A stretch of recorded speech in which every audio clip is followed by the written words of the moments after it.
I come in the same way every day, pushing the door open with a quiet chime that sounds softer than it should for a city this big. The noise from the street fades almost immediately, like it's being gently folded away. Inside, the bookstore smells faintly of paper and dust and something warm, like old wood that's been sitting in sunlight for years. I hang my jacket on the hook behind the counter. I do this every morning or every afternoon, depending on the shift. But today, it's later in the day. The light coming through the front windows is already leaning toward evening. I take my time hanging the jacket, smoothing the sleeve once, then again, until it sits just right. I step behind the counter and set my bag down in the same place as always. There's a small square of worn wood where it fits perfectly, like it's been measured for it over time. I turn on the lamp at the register instead of the overhead lights. I always do that first. The softer glow makes the space feel calmer, more contained. Before anything else, I straighten the stack of bookmarks near the register. They never really get messy, but I like to line them up anyway. I tap the edges together until they're flush. The sound is dull and quiet, barely a sound at all. Then I check the register. I open the drawer, count the bills slowly, touching each one, making sure they're all facing the same direction. I count twice, even though I know it will be right. It always is. I write the number down in the little notebook we keep, just for that purpose. The pen moving steadily, no hurry in the motion. When that's done, I walk the aisles. I start at the front, moving shelf by shelf. I turn books so their spines line up evenly. Some are already perfect. Others just need a small nudge, the lightest push of my fingertip. I don't rush past any section. Fiction, then history, then the quiet corner with poetry where the shelves seem to hold their breath. I pick up one book that's slightly out of place and carry it with me as I walk. When I reach its shelf, I slide it back in where it belongs. The sound of paper brushing paper is soft and comforting. I dust the end tables next. The cloth is folded neatly, and I refold it between tables, even though it doesn't really need it. I wipe in slow, overlapping circles, the same motion each time. I like the repetition. It makes it easy to forget about time. Every so often, I pause just to stand there, looking down an aisle. The shelves form long, straight lines, full of color and texture, but completely still. It feels like everything is waiting patiently, not for anything in particular, just waiting. I return to the counter and sort the returns that came in earlier. I stack them by size first, then by section. Hardcovers together, paperbacks together. I run my thumb along the edges of the pages as I stack them, feeling the slight differences from book to book. One by one, I carry them back to their places. Walk, slide, adjust, step back. Each time it feels familiar, like a pattern my body remembers without asking my mind. I water the small plant near the window. Just a little. I always pour slowly so I don't spill. I watch the soil darken as it absorbs the water. When it's done, I set the watering can back exactly where it belongs. The clock above the back shelf ticks quietly. I don't check the time. I never need to. The day moves on its own here. I straighten the display by the door, changing nothing about it except making sure the books face forward evenly. I smooth the small handwritten sign advertising the fall reading list. The paper curls slightly at the corners, and I flatten it gently with my palm. Then I return to the counter again. I wipe the surface once, then again, even though it's already clean. I like how the cloth glides across it. I like knowing that when someone comes up to check out a book, everything will be ready, calm, and in its place. I stand there for a while after that, breathing slowly, listening to the quiet hum of the building. Outside, the city keeps moving, but in here, the work is done in cycles that repeat and repeat, steady and predictable. And I stay with those cycles, moving through them again as the light outside continues to soften. The bookstore holding its quiet, waiting for whoever might wander in next. I notice the people before I really think about them, the way I always do. The door opens, the bell gives its soft sound, and someone steps in, bringing a small swirl of outside air with them. Then the door closes again, and everything settles. The first person who comes in is someone I recognize, not by name, but by rhythm. They walk slowly, the way people do when they already know where they are. They nod to me without saying anything. I nod back. That's enough. We've done this exchange many times before. They move toward the fiction section, their footsteps quiet against the floor. I can tell they'll be there a while. They always are. They stand close to the shelves, reading spines carefully, one at a time, like they're counting breaths. Sometimes they pull a book out halfway, then slide it back in. Sometimes they hold one for a long time, as if weighing it in their hands.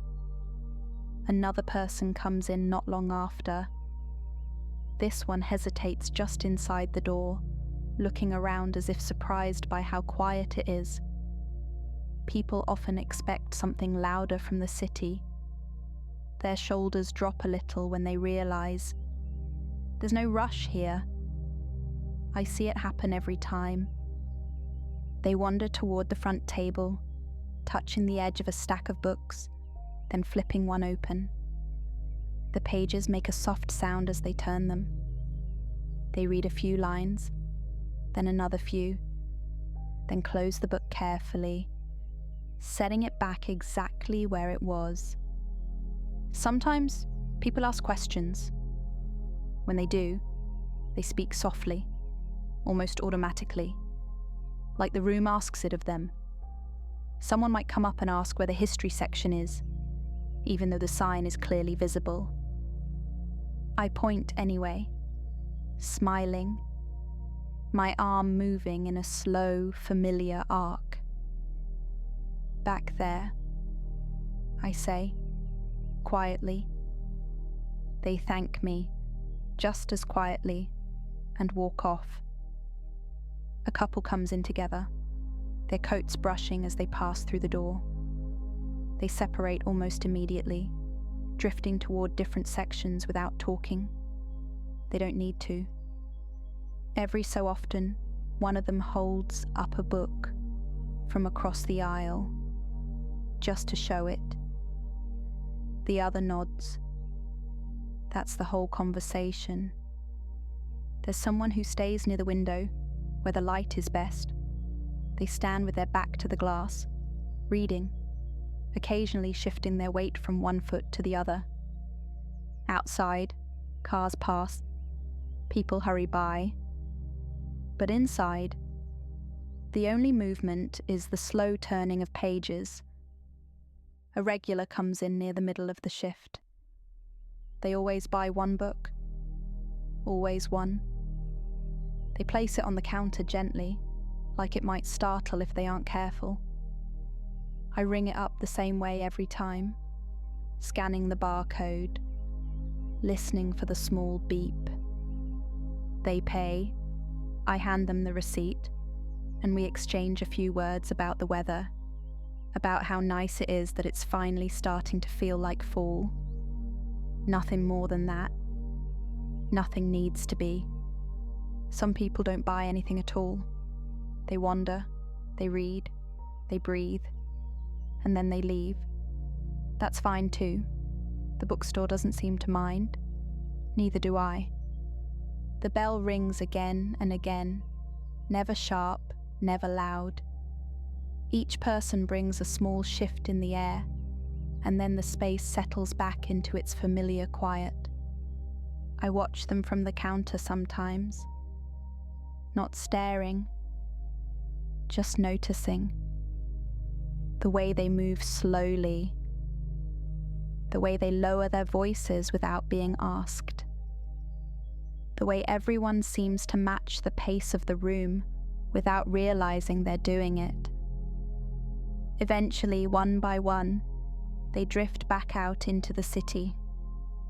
The door closes, the bell fades, and the bookstore returns to its steady, patient stillness, waiting again.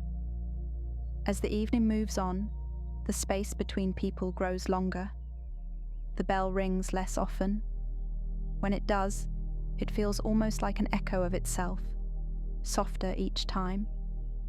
I find myself listening more closely to the quiet in between. There's a particular kind of silence here that only shows up at this hour.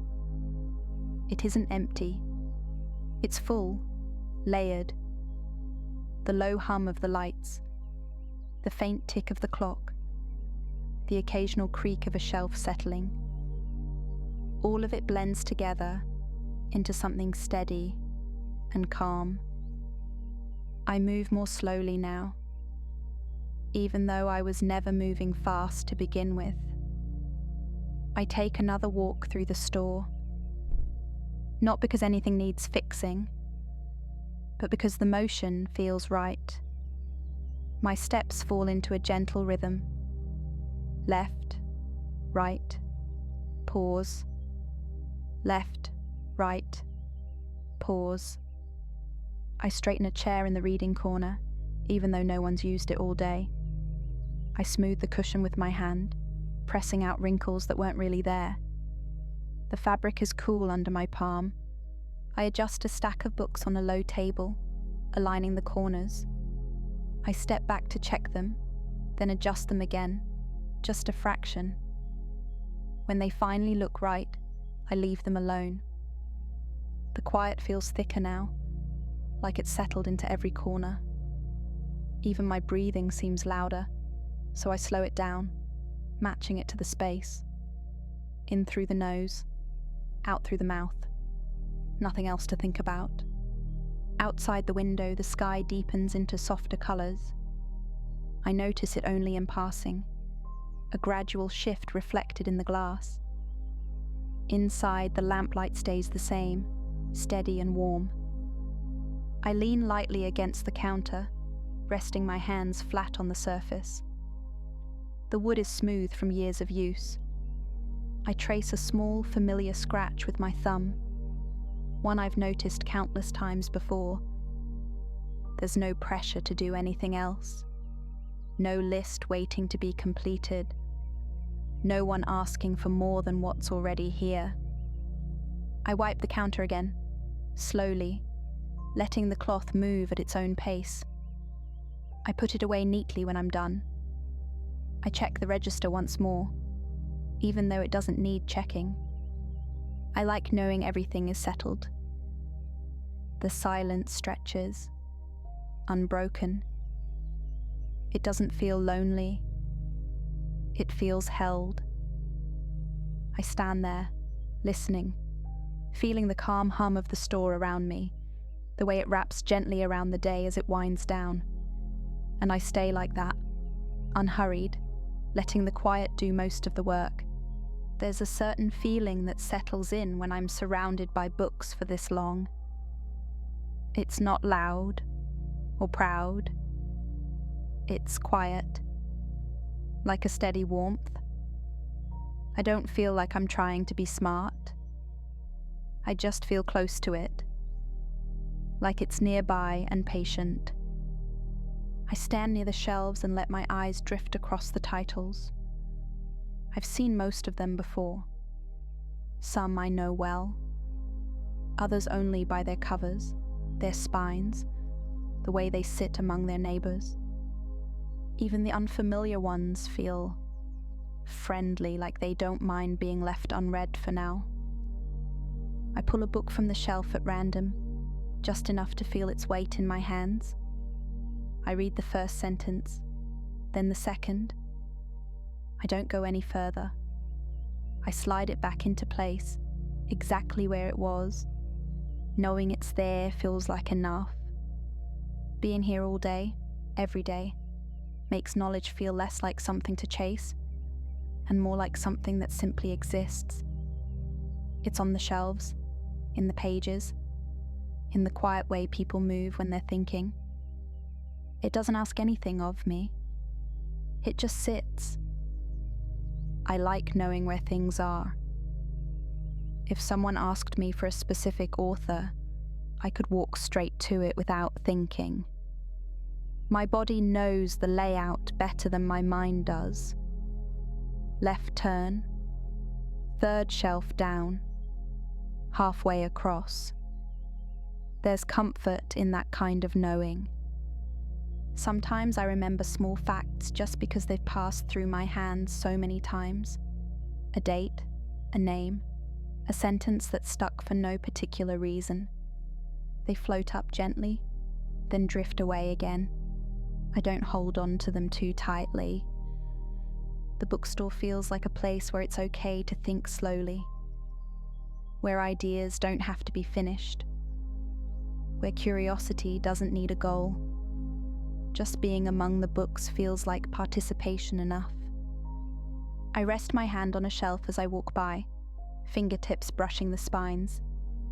The texture varies: smooth, rough, glossy, worn.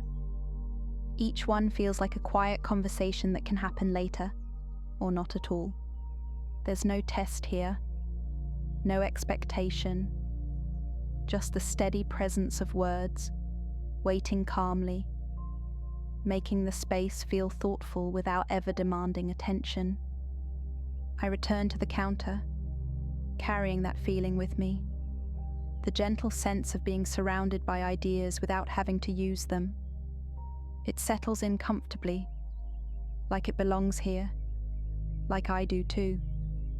As the light shifts again, I start to notice the trees outside more clearly.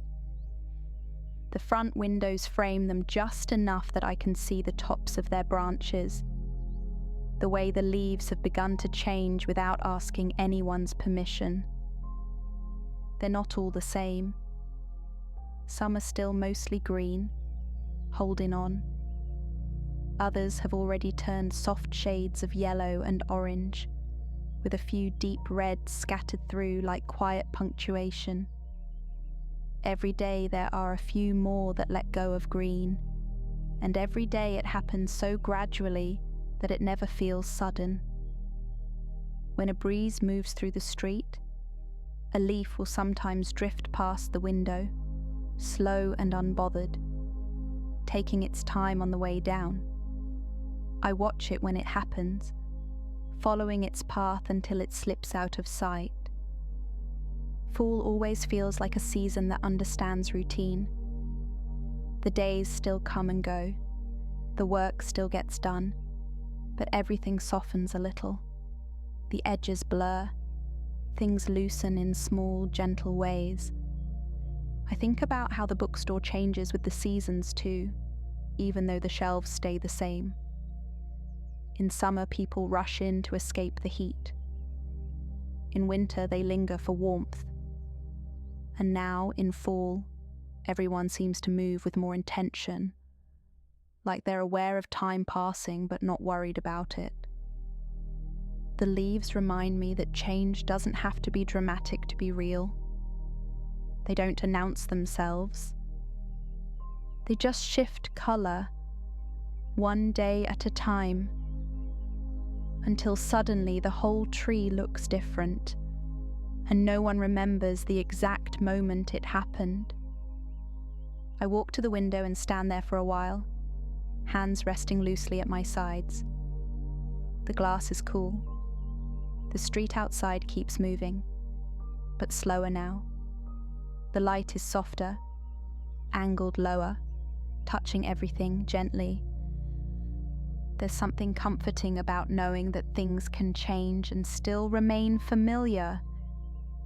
The trees will be bare soon enough, but for now they're in between. Not what they were, not what they'll be next. Just here. I turn back toward the shelves, toward the counter, toward the quiet tasks waiting patiently. The bookstore feels like it understands this season too. It doesn't rush the day to an end. It lets it fade naturally, one small moment at a time. And I move with it, carrying that quiet metaphor with me, not thinking too hard about it, just letting it sit, the way falling leaves do, soft, unforced, and exactly where they need to be.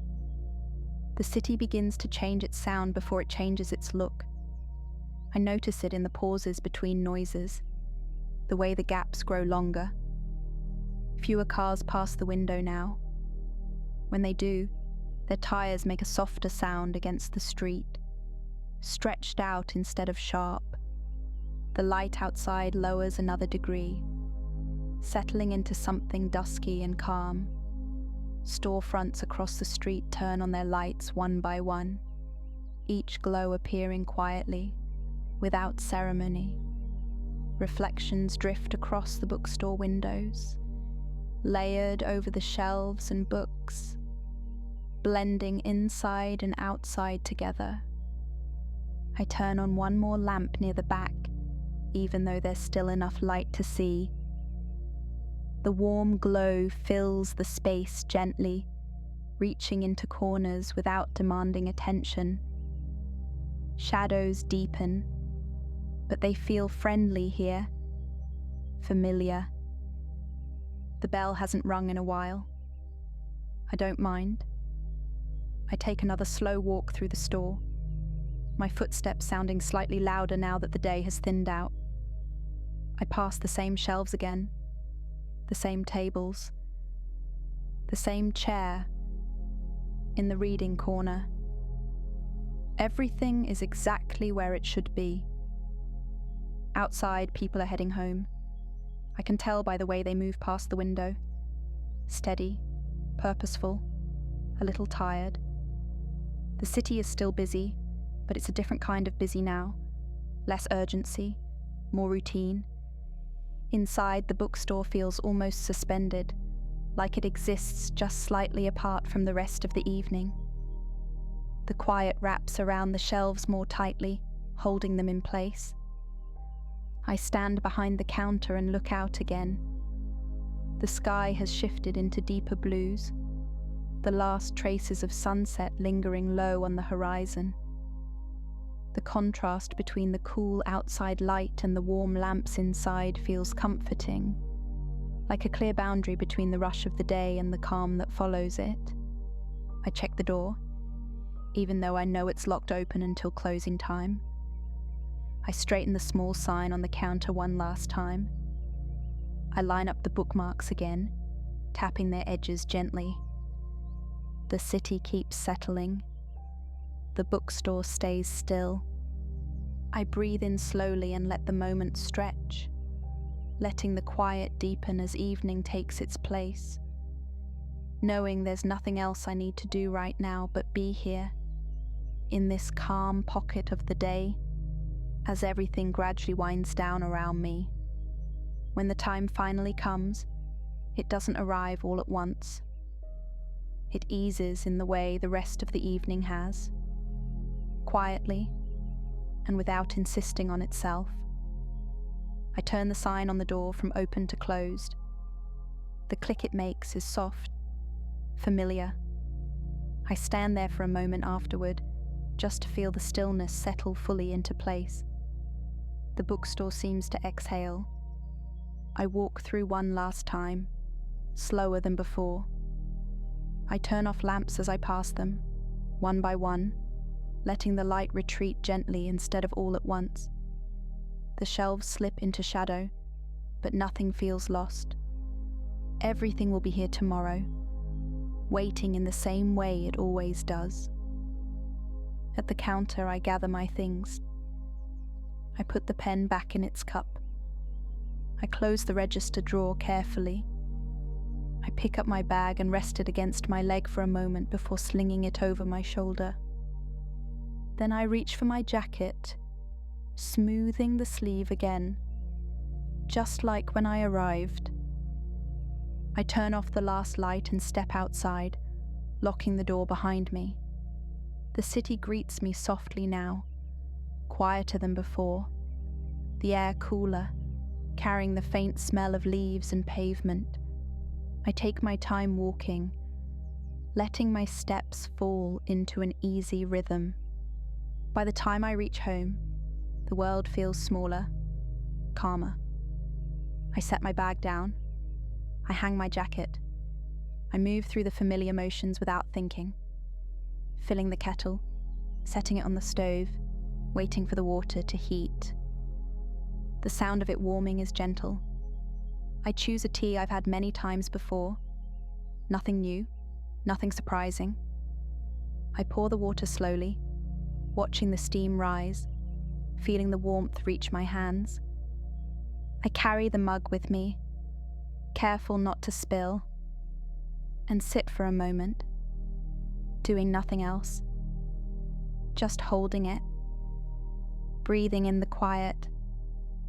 When it's time, I turn off the lights one by one, just like in the bookstore. The day has folded itself away. I slip into bed, the routine complete, my thoughts already slowing. There's nothing left to solve, nothing waiting, just the steady comfort of familiar work, a quiet evening, and the gentle promise of rest, settling in as sleep comes easily, naturally, and without asking for anything more.